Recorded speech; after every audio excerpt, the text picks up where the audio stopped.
Again, thank you everyone for being here. My name is Michael Haggard of the Haggard Law Firm, and I'm here today with the loving mother of Tyre Sampson, Nakia Dodd. As you know, the family filed a wrongful death lawsuit yesterday in Orlando, alleging product liability and negligence against three primary entities. Number one, Fun Times, which manufactured this ride. Number two, Icon Park, which ran the amusement park. And number three, Slingshot, which operated the ride. Ladies and gentlemen, this tragedy could have absolutely been avoided very simply with one thing. With this $22 seatbelt, if it had been employed as a secondary restraint, Tyre Sampson would not have fallen to his death. Nakia would be working with her honor roll student right now, finishing 8th grade, picking out his outfit for 8th grade prom, and getting ready to start football at St. Louis Power Eastside High. That's where we would be if this simple $22 device had been employed by Slingshot and Icon. Simple as that. As you all know, there were 30 seats on that ride. It would cost $660. $660 to save the life of a 14-year-old. They would have paid for that in 2 cycles of the ride. Simple as that. This calamity of errors and mistakes and negligence has crossed over from Europe to Orlando. Fun Times decided to develop a ride that went higher than any ride in the United States. From 430 feet, we would send passengers down at 75 miles per hour, 4 Gs, that's 4 times gravity, and start it at a 30-degree tilt and stop it at 100 feet. There's no ride like that in the country. They wanted to design it as high as they could, as thrilling as they could make it, despite the fact that they knew that seatbelts have been employed as secondary devices throughout the country in other freefall rides. They knew that because on one of their own rides that was at a park, the operator installed seatbelts for safety. But yet they had one harness, and they sent out a letter to operators saying you don't need a seatbelt, despite knowing that other operators had recommended that. That other operators did not employ the tilt device because they thought it was too dangerous. But it didn't just happen at the design of the ride. It didn't just happen with trying to make it that crazy. Icon Park wanted that. Icon Park wanted the new greatest ride to add to their rides, and they had already had a relationship with Slingshot because of other rides at the park.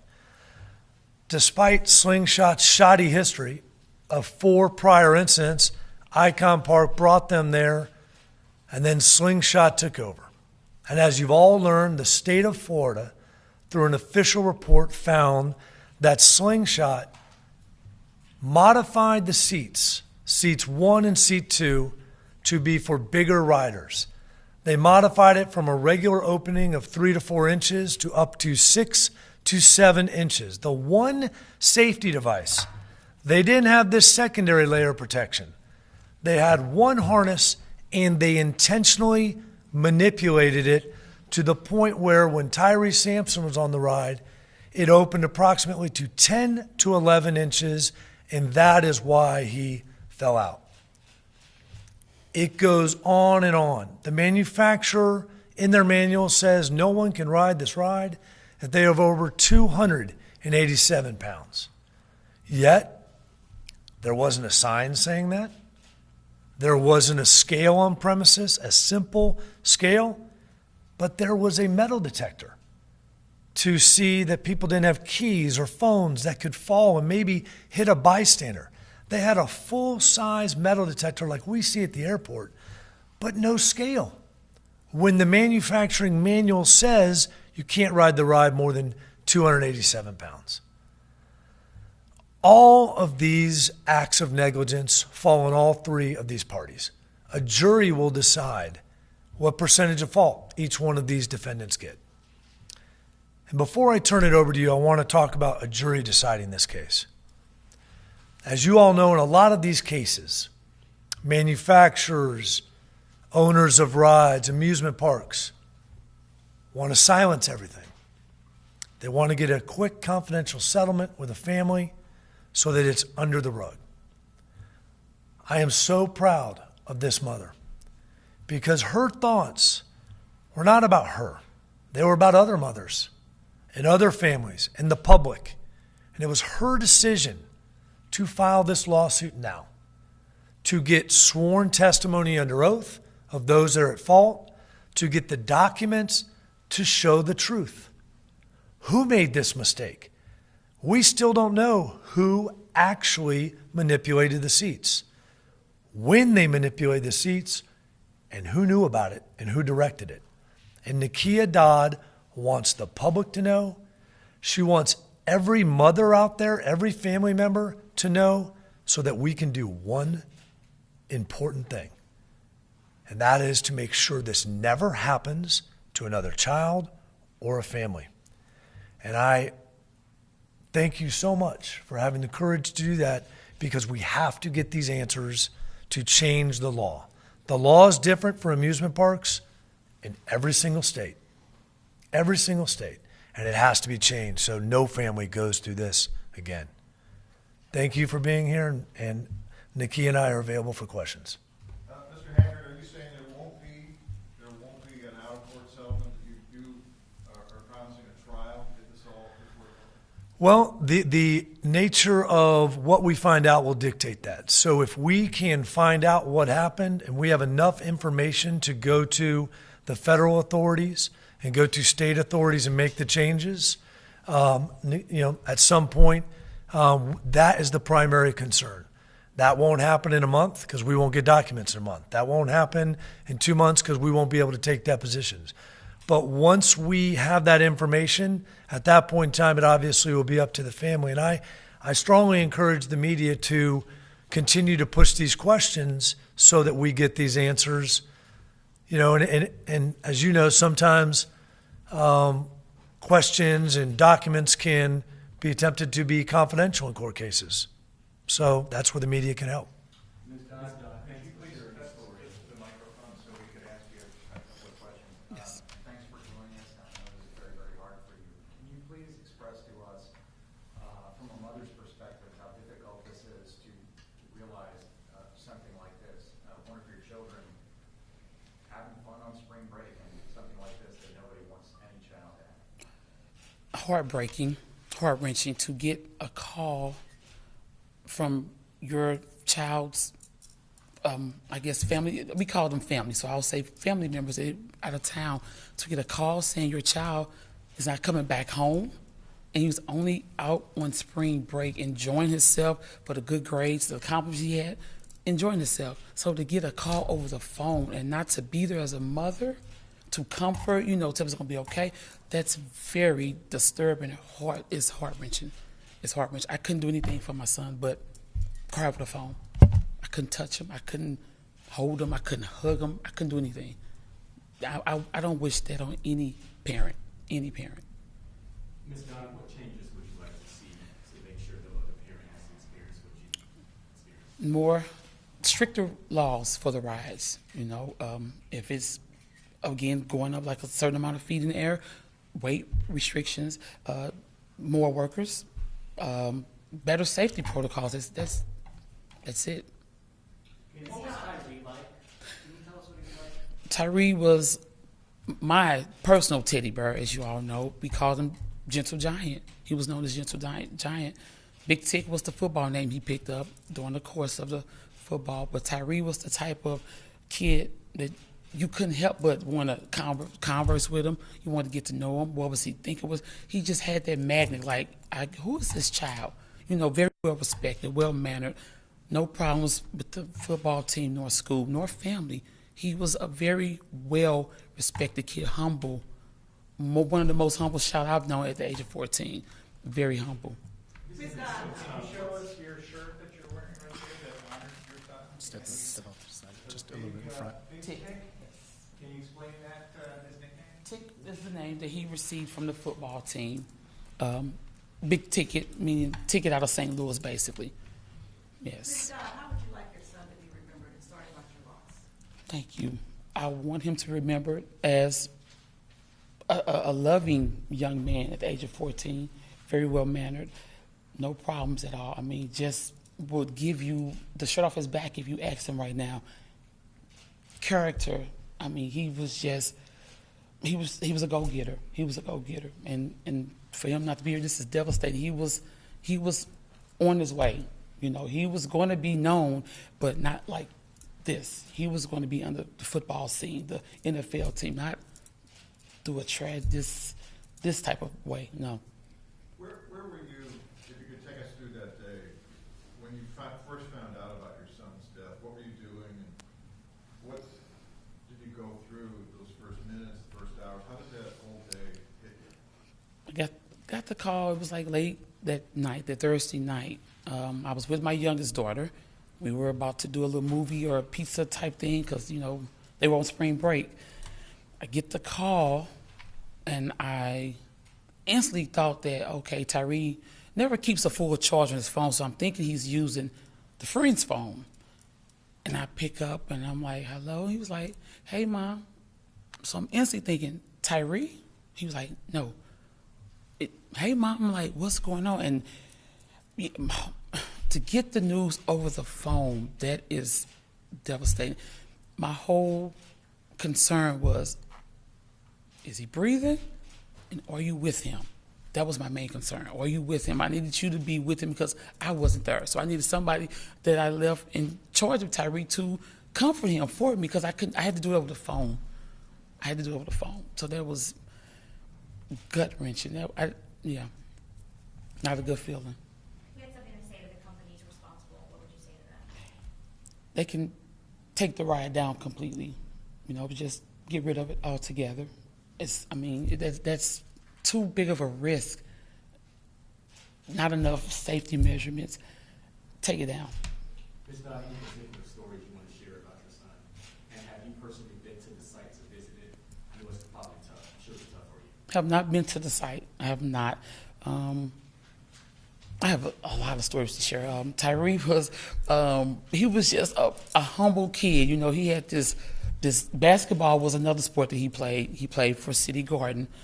The biggest kid on the team. You know, I think they thought Tyre was the coach at sometimes because they listened more to Tyre versus the actual coaches. And, you know, we got footage of him like telling the team, if you would have did this, you know, we probably would have won that game. You know, he was always implementing something. Win, lose, or draw, he always put himself like, okay, listen to me, guys, you know, not because I know what I'm doing. Because he played basketball with the neighborhood, our neighbors, and these are like older guys. So when he played with the school, I was like, you might be a little too rough, you know, I don't know. But he did. He was a coach versus a player as well. So, yeah. What's got you so strong? I mean, it's been a month and you're speaking with us now. You know, of course, there's been no rush, but what's got you so strong this past month or so? I have a 9-year-old that I have to be there for. You know, I have other family as well, but my 9-year-old is my main focus right now. And Tyre wouldn't want me to crumble, so, you know, he had that, you know, that strong demeanor. I have to keep it up in a sense, but my daughter, I have to be strong for my daughter. What's your message to families that are looking at the situation, not able to grasp something like that's happening, and now that you're pursuing this lawsuit and want to see changes, what is your message to families with children? I guess my message would be to the families, I don't want them to not let the kids enjoy themselves, but if you do decide to let them get on rides like that, double check yourself. You know, go up there and make sure the restraints are in place. You know, can your child ride? You know, does your child meet the qualifications? You don't want to rob the kids of enjoying themselves, but then in the same breath, you're like, you know, I don't know, because I don't want this to happen to another family, not just a child, but another family, period. So you may have to do maybe your own safety measurements, your own safety checks. Do you remember the last conversation you had with him? Can you tell us about it? The last conversation I had was he actually was supposed to leave that Monday to go to Florida. He left his charging device. He comes back home. He texts me and says, hey, Mom, I'm going to be pulling back up. I left my charger. I open the door, and he goes back in his room, and he's, you know, getting a little stuff that he left. mind you, we know boys don't like to give hugs because it's just like too mushy for them. So I said, "Oh, you came back to give me my hug." I actually said my last hug. You came back to give me my last hug. He said, "Oh no, Mom, they're waiting." So he's bagging up from me, and I have a long hallway before you get to the door to exit. And as he's bagging out my door, he turns around and says, "I'll see you Saturday or either Sunday." And that was my last time speaking to my son. And that Sunday, I was waiting for my son to come home because that's what he told me. "I will see you Saturday or Sunday." So to get a call to say, he's not coming back. I mean, I'm still like in shock. This is a nightmare. That's an extended nightmare, to be honest. His last words to me was, "I'll see you Saturday or Sunday." I'm walking back in this door. The same way I left, I was expecting to see my son return to me the same way he walked out my door. So did he get out without hugging you? That you were saying, "I want to hug"? He ended up giving me my hug. He gave me my hug. I had to, that was my teddy bear, so I had to get it from the back. I got my hug. All right, let me ask you about the anger anyone would feel when a child dies. Mr. Haggard said they didn't even put up a sign that said, "You can't weigh more than this. Here are the rules," that your son could have seen and not gone on the ride. How do you feel? Do you have any moments of anger that somebody should have done something more to protect your son?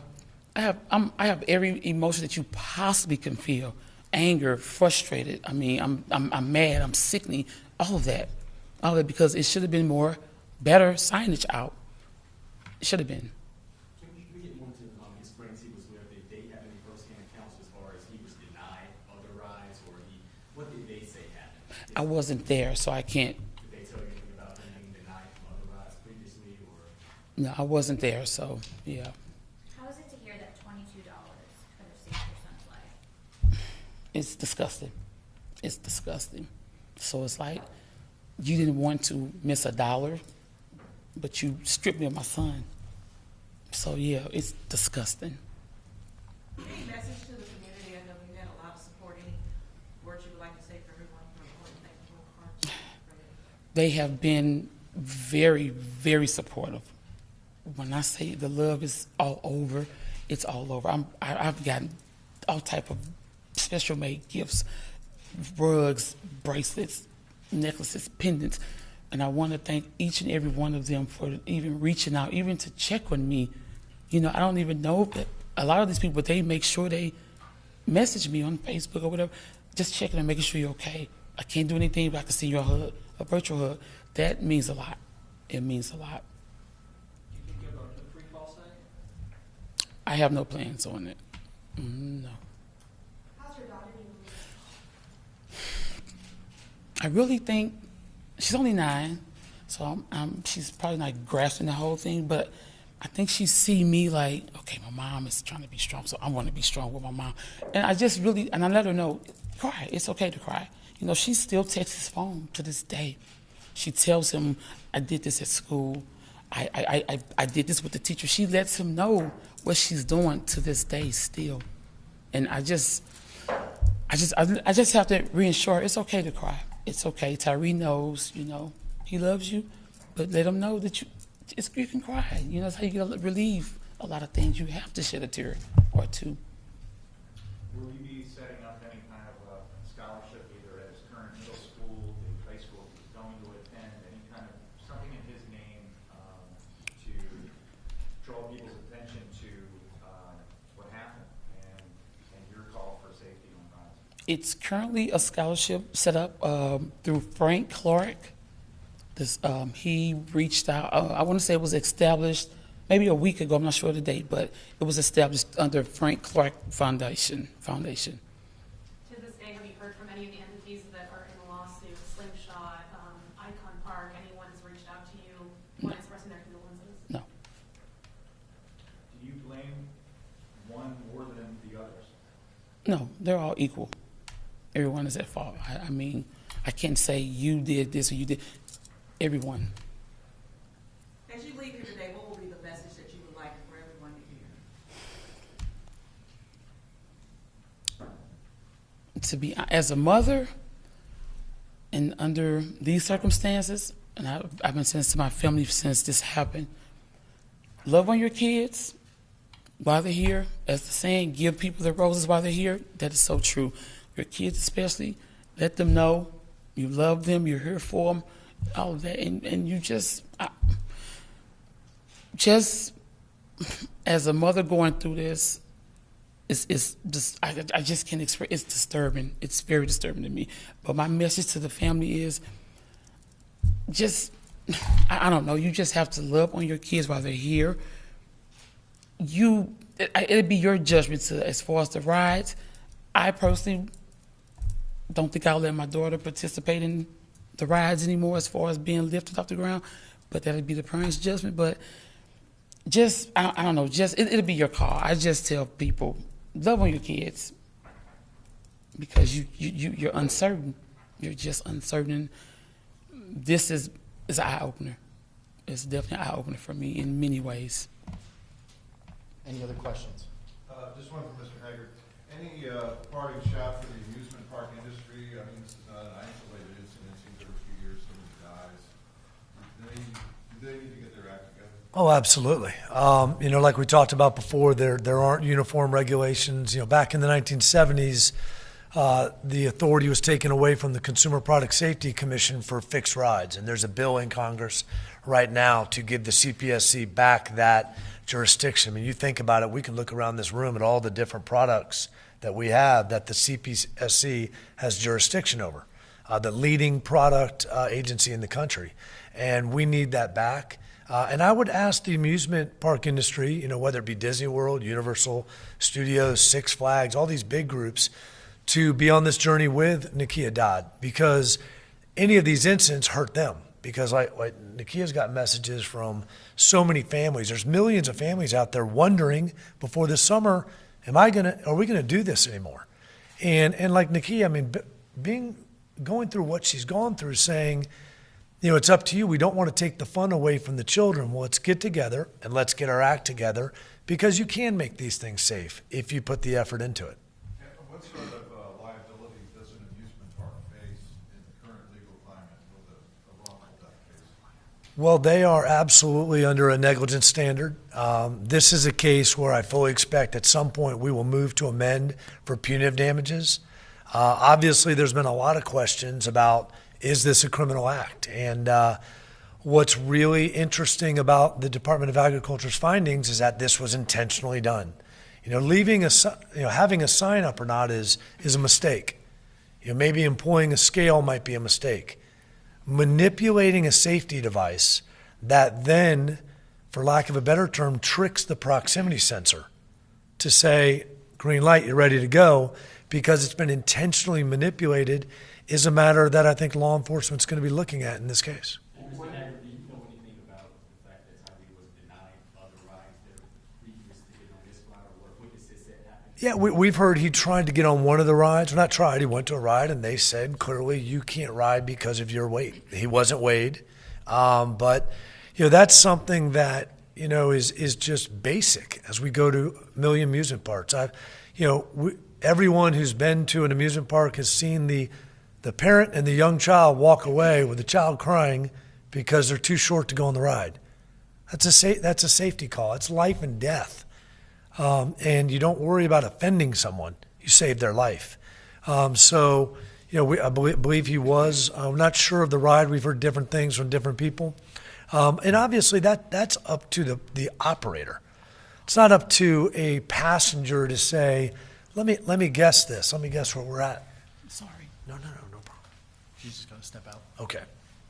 Well, just to follow up on his question, some lawyer for the other side is going to say to you in court, he should have known, based on being turned away at the previous rides, not to get on the free fall. If a defense lawyer says that during this jury trial, I can guarantee you this will be the largest jury verdict in the history of the state of Florida. If they want to blame Tyre Sampson, that would be a dream for a plaintiff's lawyer such as myself. To blame a passenger who didn't have the manufacturer manual given to them, has no idea, and obviously, when we get on that elevator, when everybody leaves here today, we're trusting the elevator person to tell us it's going to work. If it has a maximum capacity, we might want to check that out. To not even have a sign is amazing, but forget about a sign. When you know that, how do you not just have a scale that everybody would go on?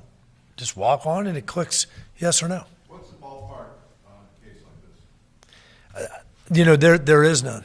There's not enough money in the world to compensate Nakia for her loss. Are there any precedents, just to give us an idea, in past cases like this, what are the payouts? It all depends. There's really no set guideline. That's up to an Orlando jury.